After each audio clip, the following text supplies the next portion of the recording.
আলহামদুলিল্লাহ। এই কফি ক্ষেত্র হচ্ছে আমাদের। আমি আপনাদের কফি ক্ষেত্র পুরাটা দেখাচ্ছি। এ দেখেন, এই পুরাটা হচ্ছে বাঁধাকপি। হ্যাঁ, আলহামদুলিল্লাহ। এদিকে দেখেন আর এদিকে পুরাটা। আলহামদুলিল্লাহ, দোয়া করবেন। আপনি যদি কফির গ্রোথটা দেখতেন, মানে দেখতে পাচ্ছেন, মানে আমাদের এইবার কফির ফলনটা মাশাআল্লাহ আলহামদুলিল্লাহ মানে অনেক সুন্দর হয়েছে। অনেক, এটা আসতে আরও অনেক সময় লাগবে, এটা আসতে। কে বলতো ওই যে কয়েকটা পাতা দেন মুচড়াইছে, এই পুরা পাতাটা মুচড়াবে। প্রায় যদি আপনার এটা সম্পূর্ণ আসে, এক একটা কফি হবে প্রায় 5 কেজির উপরে। এটা মোটামুটি দেখেন, এটা মোটামুটি হয়েছে। এক একটা কফি হবে 5 কেজির উপরে।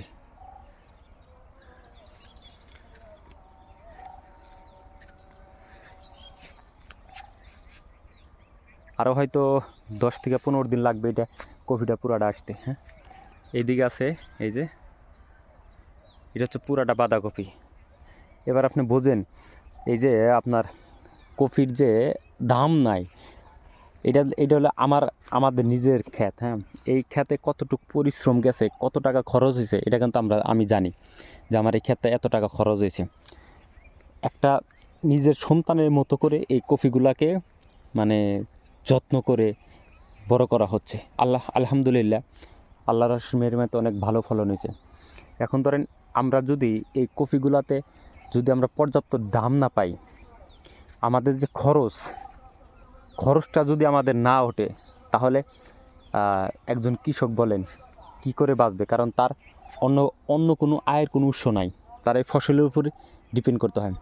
এখন ওই পাশে যে আপনি যে বেগুন ক্ষেতটা দেখতে পাচ্ছেন, ওই যে বেগুন ক্ষেতটা, এই বেগুন ক্ষেতগুলো হচ্ছে আপনার কয়বার, একবার বৃষ্টিতে মরে যাওয়ার পরে আবার লাগানো হয়েছিল। মানে একবার যদি আপনার একটা ক্ষেত মানে একবার উপযুক্ত করে মানে করতে আপনার 5 থেকে 7,000 টাকা খরচ হয়, মানে শুধু হাল চাষ দেওয়া, সার বিচি দিয়ে। তো একবার যদি বৃষ্টিতে নষ্ট হয়ে যায়, দ্বিতীয়বার আবার ওই রকমই টাকা লাগে। এখন প্রাকৃতিক জিনিসে তো হাত নাই। এখন এই যে আমাদের এই কফিগুলা, এখন যদি এটা আমরা যদি ঠিকমতো মূল্য পাই, তাহলে হয়তো আমাদের মানে পোষাবে আর কি। হয়তো এই কফি কেটে আমরা আবার ধান আবাদ করব, যেহেতু একজন কৃষকের অন্য কোনো আয়ের উৎস নাই, তার ফসল দিয়েই তার আয়ের উৎস। তার ফসলের উপরে সব ডিপেন্ড করে। হয়তো এই ফসল থেকে সে 10 টাকা আয় করবে, আবার এই 10 টাকা দিয়ে সে অন্য একটা ফসল করবে, এইভাবে তাদের জীবন চলে।